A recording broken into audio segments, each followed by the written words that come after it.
On this edition of Sightings, a UFO invades a high-security military base, leaving behind frightened eyewitnesses. It's like they're playing with kids. That's scary. Extraterrestrial spy or government secret? Then, where is Deborah Palmer? How can you say what it's like for 25 years to look for somebody? Now, psychic Dorothy Allison believes she knows what happened to Debbie. It was a violent fight. I mean, he was really going at it. Is this historic footage that proves aliens exist, or is it a cruel hoax? You're saying that they used a human body. And that makes it one of the most despicable hoaxes ever perpetrated. Later, Jack Wheeler is convinced he is alive today because a spirit of love rescued him from certain death. And then I remember falling and her catching me. Plus, Bigfoot is tracked in Ohio.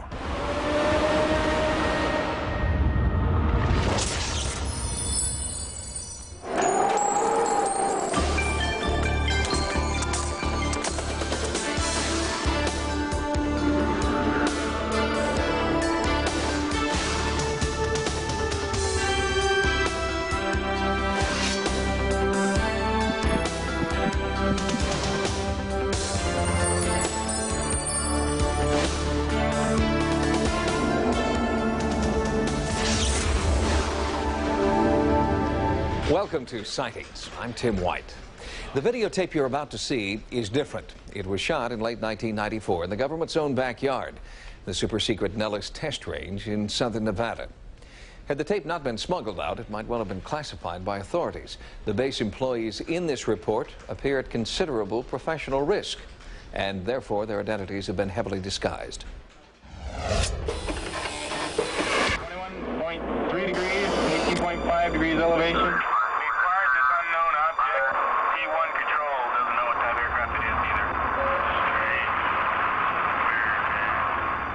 Remote-controlled cameras monitor the 7,700 square miles of airspace above the Nellis Range.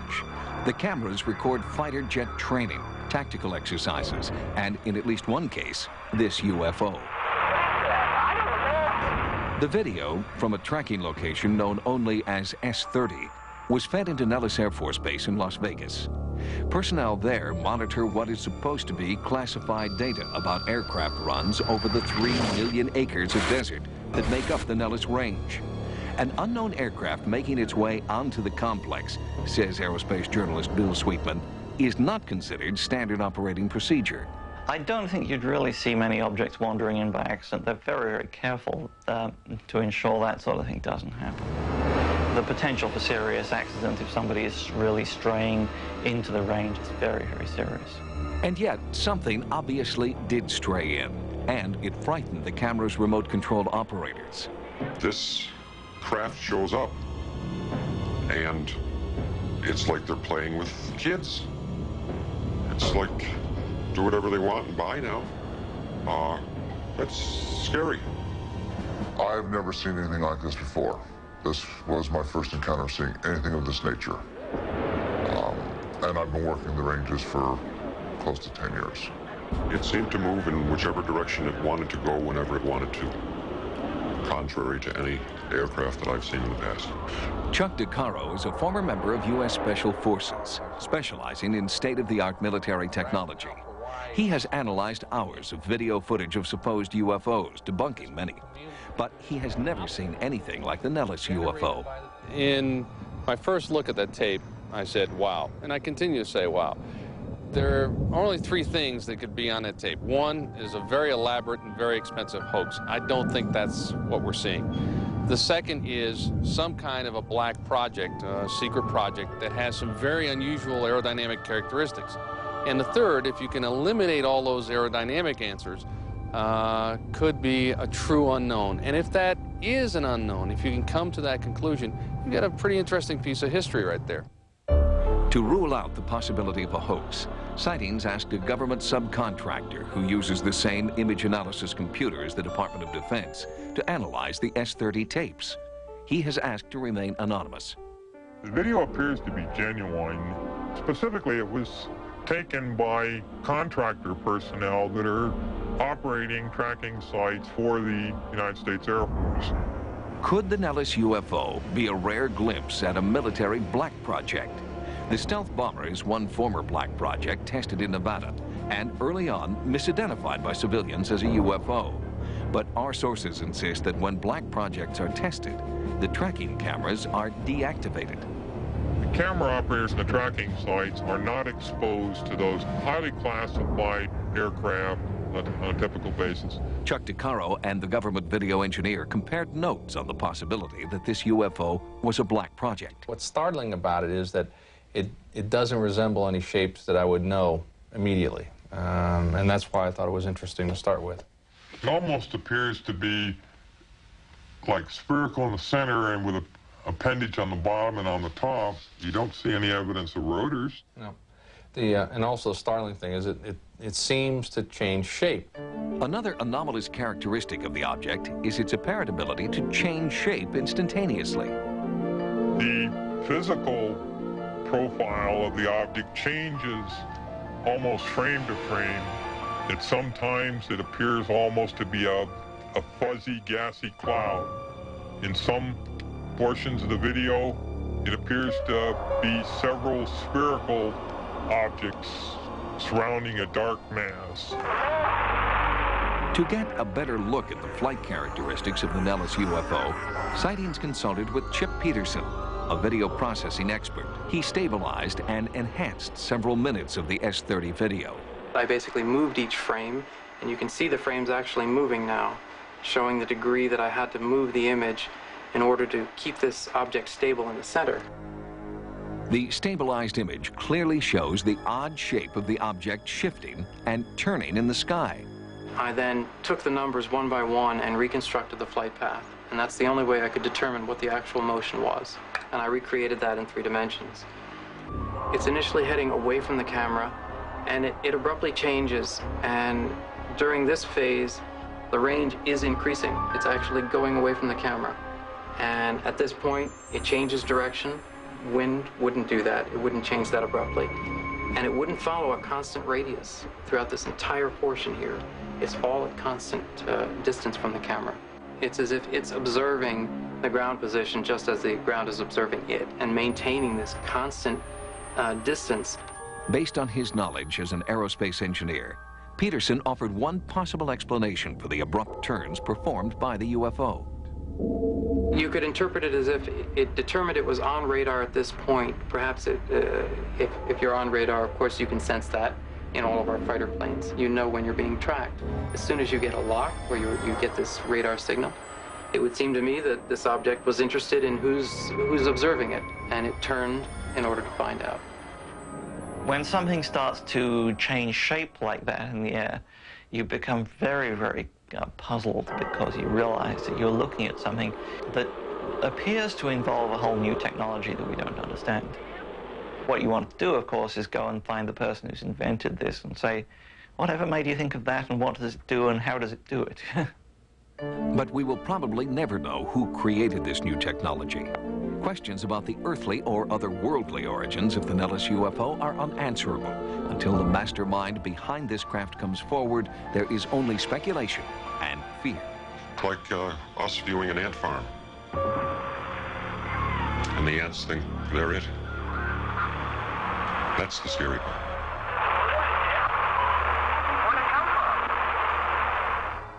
To this day, the origin of the UFO has not been determined. Sightings forwarded a copy of the Nellis videotape to the Pentagon, requesting an official response. As of this broadcast, the Air Force has not responded to Sightings' request. Next, for 25 years, Debbie Palmer's friends and family have been tortured by one agonizing question. What happened to Debbie?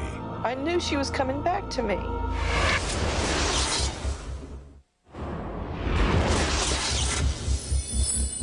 A young woman disappears. No sign of foul play, no known enemies, no trace.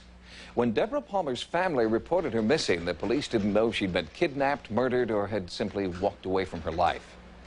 After finding no evidence of a crime, the search for Deborah Palmer was suspended.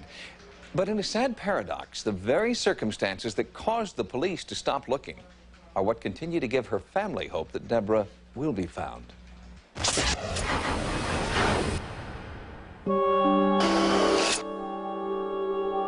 Someone out there knows what happened to Debbie. Debbie Palmer was the archetypal girl next door. At 18, she was a model and a beauty queen, a fun-loving friend, an adoring daughter. Her life was filled with promise for the bright future ahead and the home and family she hoped to have one day. Debbie dreamed of being in the headlines, but when that dream came true in 1970, the headline read, "Feared Dead." Debbie and I were like sisters. She was a fun-loving, sweet child that never met a stranger. Everybody was her friend, and she was just precious. She loved to ride horses. She was a people person. She loved people. She got along well with everybody. For 25 years, Ann Palmer has lived with the grief and uncertainty of not knowing what happened to her daughter Debbie. Even now, she holds out hope that Debbie is alive. When she first disappeared, I kept hearing her voice say, "Mom, I'm all right. Mom, I'm all right." Ann was an actress, a model, and a single mother. In 1954, she packed up 3-year-old Debbie and left Dallas for Hollywood. They were a family of 2, and mother and daughter were exceptionally close. Ann says their bond went beyond love. Debbie and I had a very powerful psychic connection. When she was a teenager and she would be out late, I could simply think, "Debbie, where are you?" Almost within a matter of 15 minutes, the phone would ring or she'd come home. Shortly before her 19th birthday, Debbie returned to Dallas and moved into her first apartment. She was so popular among the tenants at the Carrollwood Apartments, they named her Miss Carrollwood. She seemed to know everyone and had a very active social life. The apartment complex would be the last place anyone remembered seeing Debbie Palmer. She vanished on September 8, 1970. Well, I didn't know she'd vanished at first. She'd been missing for 4 days at that point. And so we called the police, and the police said, "She's 18, there's nothing we can do. We can't look for her. There's no foul play indicated." And then it was terror. Once an intense search did begin, the trail had grown cold. The only significant break in the case came 2 full weeks after her disappearance, the discovery of 2 packed suitcases in the woods north of Dallas. I got a call one day from Plano, Texas, from the police department, and they said they had found her luggage and that we could come over and claim it. Now it was just going to be a matter of time till they found her body. But Debbie's body was never found. There were no signs of foul play or a reason for Debbie to run. In police work, there are just so many roads you can travel before you hit a dead end. It is a mystery because we can't determine whether there was foul play involved, whether she's a victim of a crime, or she simply, on her own, simply walked away from her life as it existed then and is still alive somewhere. I looked for her at every street for 15 years. I looked everywhere for her. I knew I was going to find her. I knew she was coming back to me. Nothing that we heard gave us really hope. I had to keep the hope going. Roy Brockaway was the sheriff of neighboring Kaufman County. He was a family friend who became closely involved in the investigation. We just never have come across anything that has indicated to us what happened to Debbie.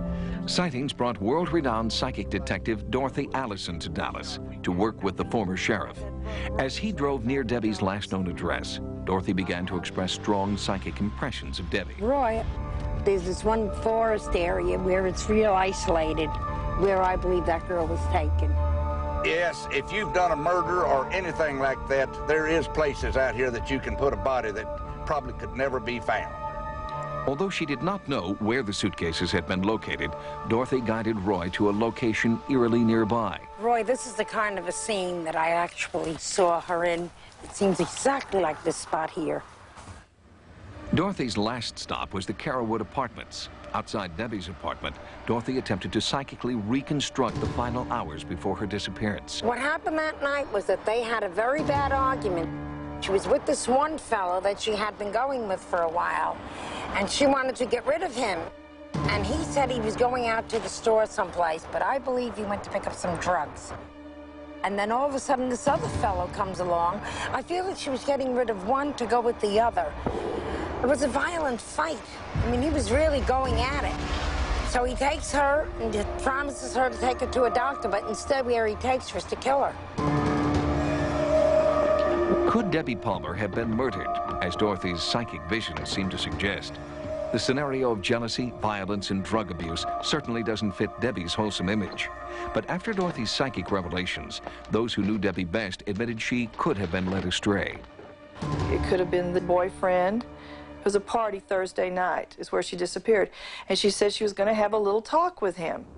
And then nobody remembers seeing her again. And it's possible she went to have that little talk with him, and he didn't like what she was saying, and he lost his temper and killed her. That's a possibility that's been in my mind all these years. Dorothy showed Sharon the notes from her psychic impressions.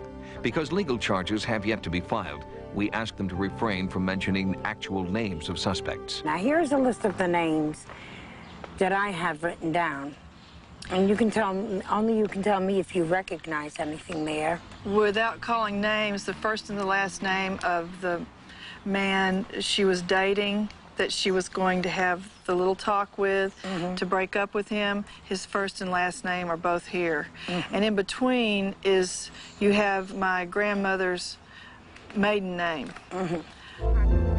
Debbie's family and friends were amazed at Dorothy's accuracy about the small details of Debbie's life. But believing Dorothy means confronting the probability that Debbie is dead. How can you say what it's like for 25 years to look for somebody? I will always hope and follow every lead to believe that she might still be alive somewhere in the world today. Since our investigation in Texas, Debbie Palmer's cousin Sharon has contacted the Texas State Police. She presented the new psychic evidence generated by Dorothy Allison. According to State Police official Jim Chandler, this is not the kind of evidence that they feel justifies a reopening of the Palmer case. Next, medical science discovers auras and evidence that California's Mammoth Mountain is really a mountain of doom.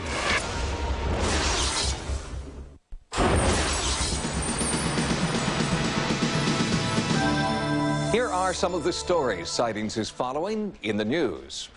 Geologic discoveries near Mammoth Mountain in Northern California indicate to some that the dire prophecies of futurist Gordon Michael Scallion could be coming true.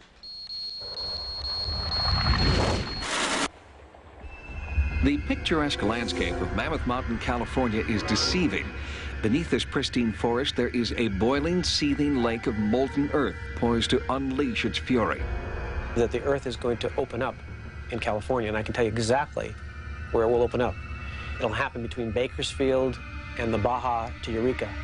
While scientists do not take Scallion's prediction seriously, they do agree that the Mammoth area is a volatile location. It's clear that there's going to be eruptions there in the future. And it's clear that large areas there will be covered with ash and be destroyed. State University of New York volcanologist Marcus Bursick warns that recent earthquake activity has unleashed a fresh torrent of magma under the Mammoth Lakes area. The effect is similar to shaking a bottle of champagne and releasing carbon dioxide bubbles. But unlike champagne, the concentrations of carbon dioxide under the earth are deadly. Evidence that these poisonous gases are already working their way to the surface was discovered on Mammoth Mountain. Hundreds of trees here were killed by lethal emissions from the volatile magma below. There's a lot of volcanoes in that area, and several of them showed an effect from the Landers earthquake.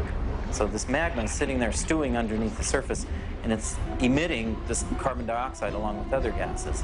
The last time Mammoth Mountain erupted, approximately 700,000 years ago, a dense volcanic cloud blocked out the sun and covered the western United States in a thick layer of ash. Today, there are those who believe the long dormant volcano's time has come again.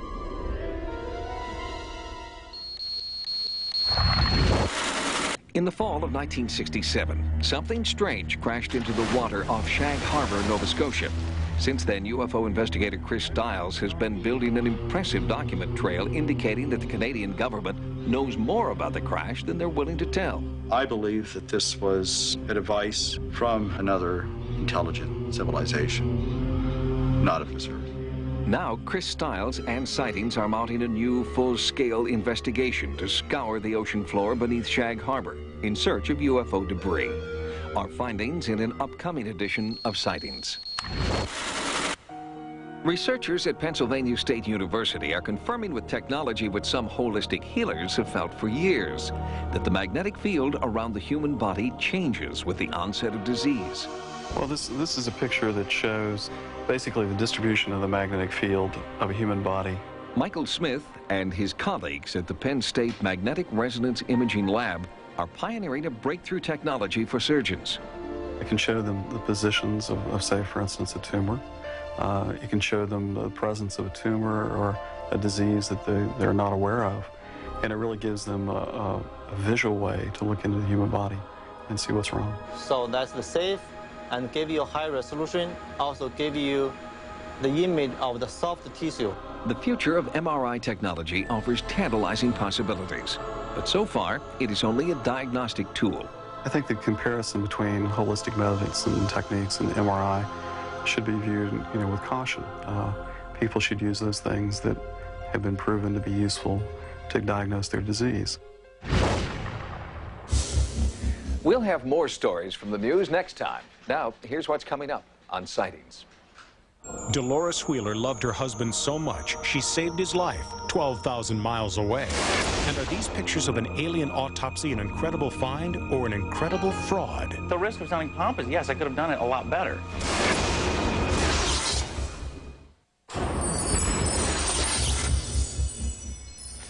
For nearly 50 years, UFO researchers have been looking for the smoking gun that will prove once and for all that the government is lying about the incident at Roswell, New Mexico. And now, Sightings correspondent Carla Wohl reports that newly discovered film of a bizarre autopsy is adding fuel to the Roswell fire. Since January 1995, the hottest news on the World Wide Web of UFO devotees is this photo, allegedly an extraterrestrial from the Roswell crash site being autopsied by the U.S. military. It's the UFO story of the decade. This is an injury, and that deep wound is consistent with high temperature burns. If this is truly genuine, then it becomes the focus of worldwide recognition that indeed our planet's being visited, that indeed governments have known for 48 years and haven't told us. The world will never be the same again. Rumors of a Roswell autopsy film go back to 1993. London music promoter Ray Santilli told Bufora, the British UFO Research Association, that he had unearthed a bizarre 16mm movie in a private film vault. Ray Santilli said, I have got my hands on some material. I know nothing about Roswell, but I'm being told by the man who sold this to me that he was in fact a military cameraman with the United States military back in 1947. And he said that this was the official record, US government record, of an event which occurred there, i.e. a crashed UFO and the recovery of aliens and, of course, that debris. Kent Jeffrey is the author of the Roswell Declaration, a petition calling for the declassification of all government documents on Roswell. He eagerly anticipated the release of the autopsy film. When I first heard about the film, I was very hopeful. I thought that we finally had what we'd been looking for in the way of evidence to prove this case. However, in the ensuing months, as I learned more and more facts about the film, I became less and less optimistic. Now, Santilli says he has had it authenticated. He went to Kodak, and they said, yes, this is film stock from the 1940s. Kodak did not authenticate the film. What Santilli did was go to Kodak and get clarification on the edge markings. The edge markings on the film are a square and a triangle. That signifies that the film was manufactured in either 1927 or 1947 or 1967. The only thing Kodak did was to verify that that is the case, that those edge markings signify those years. Rand Molnar, dean of the Brooks Institute of Photography, finds it highly suspicious that Santilli went no further in his attempts to authenticate the film. If this were a legitimate film with historical value, then I would think he would take every measure possible to try to get this authenticated. Taking it to an expert, to someone here or elsewhere, they could look at the film, analyze it, and then make a determination on whether it's actually legitimate, or if it should be tested further, or if there's something else that can be done with it to try to authenticate what event is transpiring on it, supposedly. The dissemination of information from Ray Santilli in London is extremely unorthodox. It is extremely unusual for research of any kind to be carried out in this way. Rather than release the film in its entirety, Santilli selectively leaked small portions of the film at invitation-only screenings. Many in attendance left unconvinced. I still had a great deal of hope when I went over there to see the film. However, from the first few frames, I realized that this was a hoax, that this was a human body on that table. You realize what you're saying. You're saying that they used a human body, a dead person, to perpetrate this hoax. That is not only my opinion, but the opinion of most of the medical people who have seen this film now. And that makes it one of the most despicable hoaxes ever perpetrated. Can I move the head side to side? Makeup effects artist Steve Johnson built the aliens for the movie Roswell. He agrees that the autopsy film is a hoax, that it's not flesh and blood you're seeing, but a ripoff of his special effects creations. Could you have done this? At the risk of sounding pompous, yes, I could have done it a lot better. But the main thing is, it never proves once to me that this is a dead body. For instance, when they make incisions, they will begin the incision, then they cut away, or they cut in tighter. From a special effects technician's point of view, they used every trick that I would have asked a director to use had a director come to me and said, I want to do this great autopsy scene. What are some of the tricks that you think they use specifically? Human bodies do not bleed after they're dead. The blood coagulates in the veins, then settles to the lowest point. If you incise them, they don't bleed. This thing did bleed. And I thought, well, simplest, oldest trick in the book is a blood knife. Show me. It looks pretty much like that, because it does leave a line, and then a few trickles come out. And that's it? I mean, simple as that? I think so. Why do you think someone did it? It would be exciting, in a perverse kind of way, to be able to fool a lot of people like this. There is a lot of money being changed hands. In fact, Santilli has profited from the autopsy film.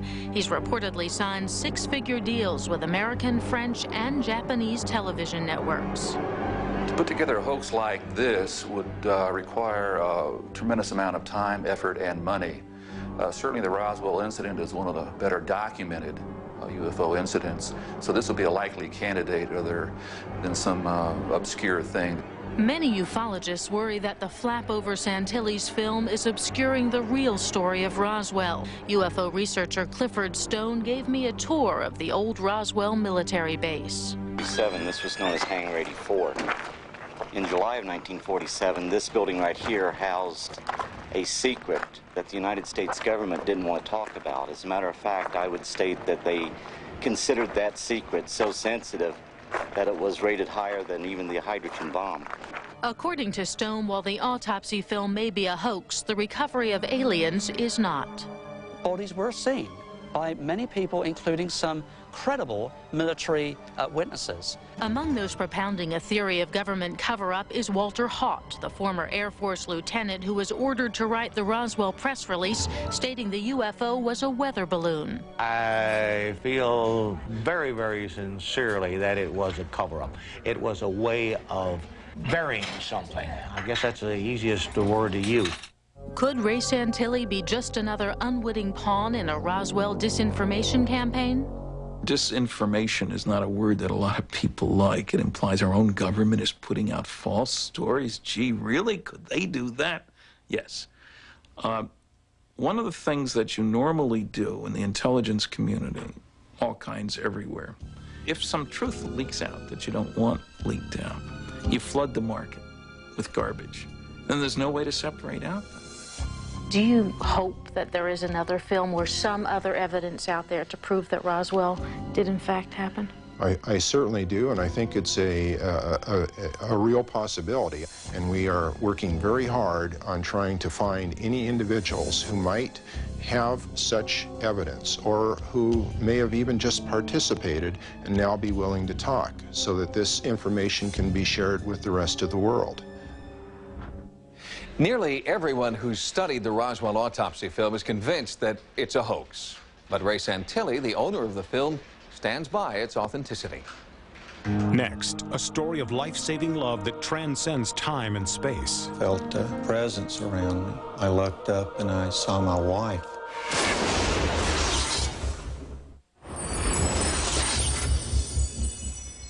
In 1970, Jack and Dolores Wheeler promised to love, honor, and cherish each other till death did them part.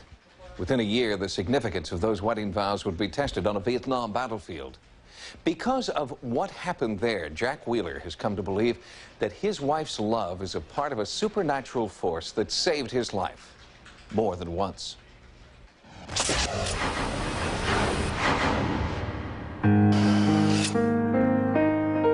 We just had an instant attraction for each other. I'll never forget the first time I saw her when she came into the room there in the sorority house. Love at first sight only begins to describe the instant, inexplicable bond that Jack and Dolores felt for each other from the moment they met. He had asked me to marry him like 3 months after we met. There was a whirlwind romance, a fairy tale wedding, and then a phone call from the draft board. After only 1 month of marriage, the Wheelers were separated by the Vietnam War. Here we had just got married and were unsure as to the relationship and how it would survive with her staying in school and still going to college while I went off to Vietnam. I wrote to him every day, and you know, I thought of him constantly. I knew he was in battle, but I didn't really want to think about it. But while Dolores tried to push thoughts of danger out of her conscious mind, Jack insists that his new bride was still connected to him through her unconscious. Something got me up that night. There'd been a break in the fighting. The unrelenting sound of gunfire had stopped. Jack Wheeler was asleep in what infantry soldiers in Vietnam called a hooch. I was laying there, and it was 2, 3 in the morning, and I felt a presence around me. And I looked up, and I saw my wife in a long robe, gown, beckoning to me. And I got up, went outside the hooch, and I was maybe 20 or 30 feet from it. And suddenly there were 2 loud explosions. 2 mortar rounds had come in and it hit the hooch where I was. And there was shrapnel throughout it and shrapnel throughout the cot and everything. And people would ask, you know, why I wasn't in the hooch. And I'm convinced that I saw her. I mean, it was very difficult to understand, and nobody understood it, and you couldn't explain it. And to this day, I can't explain it. Back in the United States, Dolores Wheeler was unaware of Jack's close call and the fact that he had seen her exact double image beckoning him away from impending danger. There's the Latin term alter ego. There's the Norse term faradogr, which means forerunner. Don Ward is a UCLA folklorist specializing in tales of the supernatural. He uses the word doppelganger to describe what Jack Wheeler experienced. It's a German word for a universal phenomenon. That is the notion that the human spirit has an essence of its own that can be perceived visually by other people. And it is identical to the person themselves, right down to the clothes they wear. But Jack Wheeler knew nothing of doppelgangers. He only knew that somehow, from a vast distance, Dolores was continuing to protect him from harm. The choppers picked us up. They gave us some new rations and got some mail. And it was like 7 or 8 letters that I got from my wife. We were flying in, and I had one that I was trying to read it there, but you got your pack on and your weapon, and the doors of the chopper open, so the wind's blowing, and I was reading this letter from her, and it just started to turn the page when suddenly it flew out of my hand. So I sort of got up partially and scooted back to grab the letter, and just as I did, enemy fire. Jack believes that if he hadn't ducked for that letter, he would have been killed. Many other men in his unit did die that day, and Jack wondered what special force had spared him once again. A lot of mental activity occurs strictly on an unconscious level. And this may have been what was happening with Mrs. Wheeler. She may have been unconsciously aware of her husband's dangers half a world away in Vietnam. Professor John Rohner chronicles the Wheelers' experience in this collection of true stories. His thoughts probably were almost continually on her and hers on him. And I think that may have precipitated a telepathic connection and even a visitation. We got hit. And I took a bullet in my hip and a bullet in my shoulder, and the chopper crashed into some trees. And I was just laying there, and I was about 20 or 30 feet from the ground. And I looked down, and I could see this image of my wife. And she had her arms out, like to comfort me or to catch me. And then I remember falling and her catching me. And I was unconscious, and when I came to, they had me back in the base camp. They said that I just fallen down and it landed in a stream, and that it had broken my fall. When he finally returned home, Jack told no one, not even Dolores, about the eerie visitations he had experienced in the jungles of Vietnam. It was several years after he had returned from Vietnam. We were in the living room, and he started telling me about the time that I came to him and did this and that, and I just said, whoa, I came to you over there? That's impossible, you know, that's crazy. And, you know, we didn't talk about it for a while. And then when I would read something that was similar, I'd say, well, tell me some more about what you experienced. And then I found out there were quite a few people that had experienced the same thing. There's a man in England, his name was Tyrrell, who came up with a theory and stated that there were such things as apparitions, which required two people. There had to be an agent to send the message, and there had to be the recipient to perceive it. The experiencing of the double occurred when these two people were in conjunction with one another. After the war, Jack and Dolores devoted themselves to home and family. Dolores' special life-saving gift seemed to be a part of the past until April 19th, 1995, when Jack was just a little late getting to his Oklahoma City office. Ironically, I got angry at my wife for getting me up 5 minutes late because I told her I needed to be in at this meeting, and I had some stuff I needed to do, and I needed to be in the office at 9. She said that she was busy doing some things, and she just didn't realize what time it was. I went through my normal routine and just left the house 5 minutes late, so I was driving into work. And normally, I'm directly in front of the federal building. For Jack, the extra 5 minutes that his wife allowed him to oversleep would mean the difference between life and death. The explosion was like at 9 o'clock, 9:02, which is almost every morning I'm right there. And this morning, since I was about 5 minutes late, I was just exiting off of the freeway, getting onto 6th Street when the explosion occurred. Where he parks his car is where all the cars caught on fire. A few minutes off, either way, he would have been seriously injured. The Wheelers believed that it was something deep in Dolores' spirit that somehow kept Jack away from Ground Zero. His office was demolished. If he had been sitting at his desk, as he had every other morning, he would not have survived the blast. I believe she has a gift. She has an ability to sense needs of her loved ones and be able to protect them. All I know is that I've experienced these things, and I don't believe that I'm dreaming. I just know that that is what I experienced, and that's what I've observed, and that's what I've lived. Although Jack Wheeler's life was spared, the family's happiness is bittersweet. They wonder why so many lives had to be lost inside the Alfred P. Murrah Federal Building, and they pray it will never happen again. Next, startling new evidence of a Bigfoot in the wooded hills of Ohio. When somebody told me there was Bigfoot in Ohio, I laughed.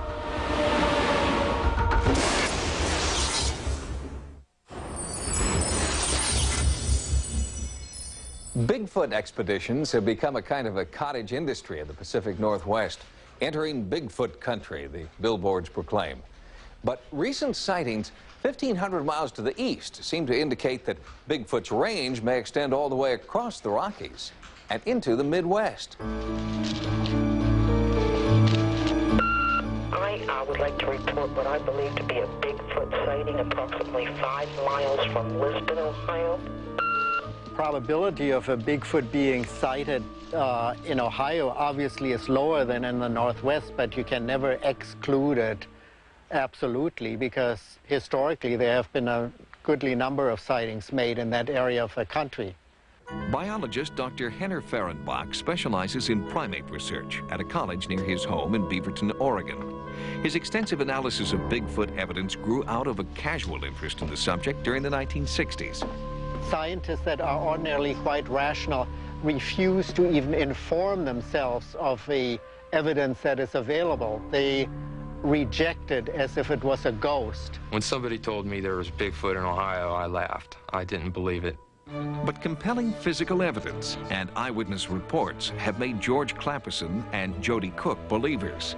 Together, they have formed the Ohio Bigfoot Research and Study Group in Cincinnati, Ohio. A 24-hour Bigfoot hotline has been set up to record area sightings. They make a report in 1988. You investigate it in 95, and everything is still exactly the same. They take you to where they had the sighting, and there's fresh evidence where they had their sighting years ago. That's pretty convincing. In February of 1995, Clapperson and Cook discovered an anomalous structure near Akron, Ohio, that they believe may be a Bigfoot nest. It is similar to, but larger than, nesting sites of other primates. It was about 4.5 feet high and about 5.5 feet long. It was completely hollow on the inside. It was big enough for 3 of us to go and sit in comfortably. Are these the sounds of Bigfoot? Sightings received these sounds recorded in Ohio by Bigfoot researcher Matt Moneymaker. The recording is part of an extensive surveillance project that Moneymaker is conducting in southern Ohio. Sightings will bring you more on the results of this investigation on a future edition of our program.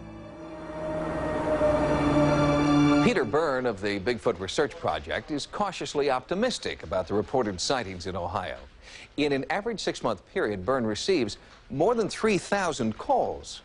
But from those calls, less than 5 are found to be credible sightings.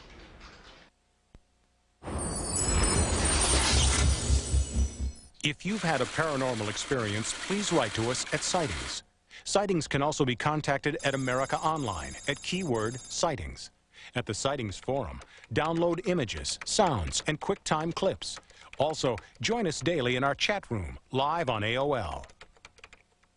Until next time, remember, no mysteries closed to an open mind. For Sightings, I'm Tim White.